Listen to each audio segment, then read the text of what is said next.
చెప్పండి. రాకేష్ రెడ్డి గారు, ఇది ఓవరాల్ గా చూసుకుంటే ఇది కేవలం సాధారణ ఎన్నికల వివాదం, ఇటు మీనాక్షి నటరాజన్ అఫిడవిట్ ని క్యాన్సిల్ చేయడం అనేది, లేదంటే ఇటు ప్రజాస్వామ్యాన్ని ప్రభావితం చేసే రాజకీయ కుట్రగా కూడా ఇటు కాంగ్రెస్ చెప్తుంది. ఎందుకంటే బీజేపీ ఒత్తిళ్లతోనే ఎన్నికల అధికారులు ఇటువంటి నిర్ణయం తీసుకున్నారు, ఏకపక్షమైన నిర్ణయాలు తీసుకున్నారు, ఏకపక్షంగా వ్యవహరించారు అంటూ కూడా చెప్తుంది. మరి దీనికి సంబంధించి ఏం చెప్తారండి?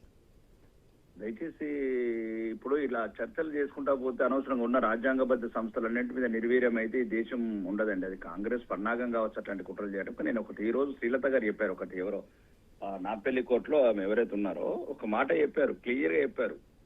అసలు ఈ డాక్యుమెంట్స్ ఎట్లా చేరినాయి, ఎట్లా బయటికి వెళ్ళినాయి మీరు చూడండి అంటున్నది ఆమె. నాకు మీనాక్షి నటరాజన్ నాకు చాలా ఇష్టము, ఆమెతో పని చేశాను, కానీ అని కూడా బాధపడుతున్నాను నేను అట్లా మిస్ అయిన దానికి. కానీ ఈ కేసులో ఎవరు అట్లా మీరు సీసీ కెమెరాలు ఫైండ్ అవుట్ చేయమన్నది, ఎక్కడి నుంచి కోర్టులోకి వెళ్ళి డాక్యుమెంట్స్ ఎలా వెళ్ళినాయని.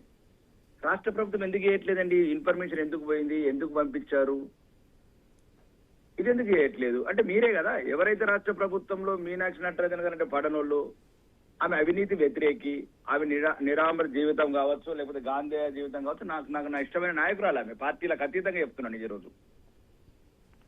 ఈ రోజుల్లో ఈ 21 సెంచరీలో ఇప్పుడు ఇంత హంగు అర్బాము 1000 కోట్లున్న ఎంపీలు రాజ్యం వెళ్లే సమయంలో ఎమ్మెల్యేలు 1000 కోట్ల, మన తెలంగాణ అయితే రియల్ ఎస్టేట్ విలేజ్ అంత తెలంగాణ మొత్తం డబ్బున్న వాళ్ళమే 90%. అటువంటి టైంలో మీనాక్షి నటరాజన్ రావాలి, ఉండాలి, దేశంలో చట్టసభలలో ఉండాలి. దానికి మేం బాధ్యులం కాదు కదా. ఆమె తెలంగాణలో వీళ్ళు చేస్తున్న దోపిడికి అడ్డుపడుతున్నదని, అవినీతి కుప్పలుగా ఈ రాష్ట్రంలో పార్టీని అమ్మేస్తున్నారని ఆమె ఎక్కడైతే సెంట్రల్ పార్టీకి చెప్పిందో దాని మీద పాపం మా మీద కక్ష కట్టి ఆమెను ఆ టైంలో ఆ రకంగా ఇబ్బంది పెట్టింది కాంగ్రెస్ పార్టీ. ఎలక్షన్ కమిషన్ కూడా ఏం సంబంధం ఉంటుందండి? ఒక రిటర్నింగ్ ఆఫీసర్, భారతదేశంలో 800 జిల్లాల్లో రిటర్నింగ్ ఆఫీసర్స్ ఉంటారు. రాకేష్ రెడ్డి గారు, కోర్టుకు సంబంధించి నాపల్లి కోర్టుకు సంబంధించి కాగ్నిజెన్స్ తీసుకున్నటువంటి కేసులు అఫిడవిట్ లో పొందుపరచాల్సిన అవసరం లేదనేది కాంగ్రెస్ వాదిస్తుంది. ఏం చెప్తారు? దానికి సుప్రీంకోర్టు చెప్పింది కదా, మీరు ఎలక్షన్ కమిషన్ అది ఏదైతే రిటర్నింగ్ ఆఫీసర్ అప్పీల్ ఉంటుందో దాన్ని నిలమని చెప్పింది, తప్పేం లేదు కదా. మొత్తం న్యాయస్థానం ఏం మూసేయలేదే.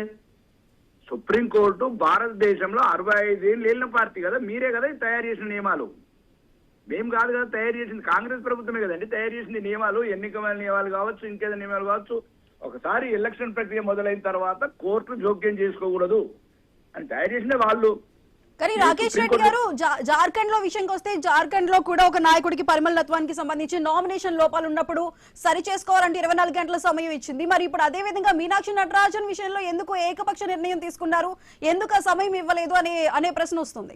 ఇప్పుడు నేను కూడా నామినేషన్ వేసినప్పుడు చాలా మంది అభ్యర్థులు నామినేషన్ వేస్తామండి. మీనాక్షి నటరాజన్ గారు, ఆయన పెళ్లివాన్ గారు కాదు, నేను జార్ఖండ్ కాదు, వేసినప్పుడు చిన్న కరెక్షన్ ఉంటే మాకు చెప్తారు. మాకు కూడా బి అనే బదులు బి పడితేనో, బి పడితేనో చెప్తారు. అది కరెక్షన్ వేరు, టోటల్ కేసు వేరు. మీరు ఒకసారి సదా గారు మీరు ఇట్లా ఒకసారి నేను ఏమనుకోవట్లేదు, కానీ నేను ఏమంటున్నానంటే చిన్న కరెక్షన్స్, ఏదైనా చిన్న తప్పులు పడితే స్పెల్లింగ్స్, కోర్సెస్ ఏమైనా ఉంటే మాకు ఆఫీసర్లు చెప్తారు, ఇది కరెక్షన్ చేసుకుని మామూలుగానే చెప్తారు వాళ్ళు. అని ఇప్పుడు వాళ్ళ వెర్షన్ ఒక ఎఫ్ఐఆర్ లేదు, కేవలం ఒక కేసులో రెస్పాండెంట్ గా ఉన్న వ్యక్తిని కాబట్టి ప్రైవేట్ కేసులో దీన్ని పొందుపరచాల్సిన అవసరం లేదు అనే టాపిక్ వస్తుంది. అంటే ప్రైవేట్ కేసులకు సంబంధించి అఫిడవిట్ లో మెన్షన్ చేయాల్సిన అవసరం లేదు, అందులో కూడా ఎఫ్ఐఆర్ కాపీలో కూడా మీనాక్షి నటరాజన్ పేరు లేదు అనే వెర్షన్ ఉంది.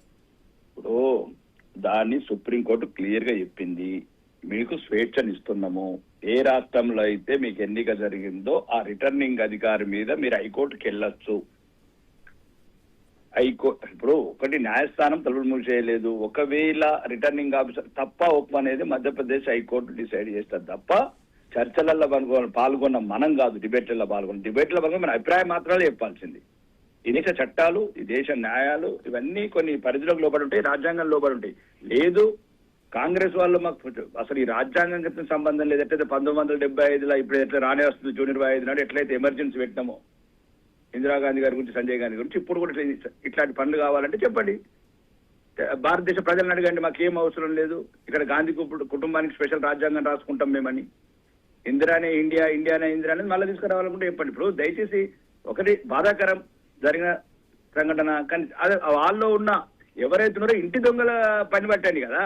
ఈ ఇంటి దొంగల పని పట్టకుండా ఇట్లా పబ్లిక్ మీద ఏంటమేంది? ఇప్పుడు అక్కడ ఉన్న సుప్రీంకోర్టు ఒకటి మాత్రం ఎవరైనా సరే సుప్రీంకోర్టు వెరీ క్లియర్ గా చెప్పింది, మీరు మధ్యప్రదేశ్ హైకోర్టుకి వెళ్ళి అక్కడ ఏదైతే ఉందో అక్కడ రిటర్నింగ్ ఆఫీసర్ మీద మీరు కేసు వేయచ్చు, court can decide. Returning officer చేసిన తప్పు అయితే జరగాల్సిన న్యాయం జరుగుతుంది. కాదు రిటర్నింగ్ ఆఫీస్ చేసిన కోర్టు కూడా కొన్ని పరిమితులు ఉంటాయి కదా, అంతవరకు పరిమితులు తప్ప దీంట్లో మొత్తానికి మొత్తం ఇది మనం ఏదైనా సరే వ్యవస్థలని ఈ రకంగా మనం అపహేళన చేయకూడదు, అపహాస్యం చేయకూడదు. భవిష్యత్తులో బాగా ఇబ్బంది అవుతుంది. ఇట్లాంటి చాలా జరిగిన దేశంలో. ఒకసారి ఇక్కడ వీళ్ళ తెలంగాణలో ఎవరెవరేమి చేశారో బయట ఎక్కడ పడుతుందో, ఢిల్లీలో ఉద్యోగాలు ఎక్కడ పోతాయని అనవసరంగా దీన్ని రుమాంగా చెప్తున్నారు. దీనివల్ల ఉపయోగం లేదు. ఒకవేళ మంచి లాయర్లు ఎట్లా ఉన్నారు, ఎందుకంటే లాయర్లకే సీట్లు ఇస్తారు. ఇప్పుడు మన ఎవరో మా సుమీ గారు ఉన్నారు, సుప్రీంకోర్టు ఫేమస్ లాయర్లు, ఎప్పుడు ఇచ్చిన మా తెలంగాణకెళ్ళి ఇస్తారు. తెలంగాణ ఆత్మ ఇటు పోతుందో కానీ ఇక్కడికి వచ్చే వరకల్లా మొత్తం ఇచ్చేస్తారు. అంటే కాబట్టి నేనేమంటున్నా అంటే అట్లాంటి అడ్వకేట్లు చాలా మంది ఉన్నారు, వాళ్ళందరినీ ఎంగేజ్ చేయండి. భారతదేశంలో ఉన్న మొత్తం ఫేమస్ అడ్వకేట్లు అందరిని ఎంగేజ్ చేసి మధ్యప్రదేశ్ హైకోర్టుకు పంపండి. ఓకే రాకేష్ రెడ్డి గారు, థ్యాంక్ యూ సో మచ్ అండి.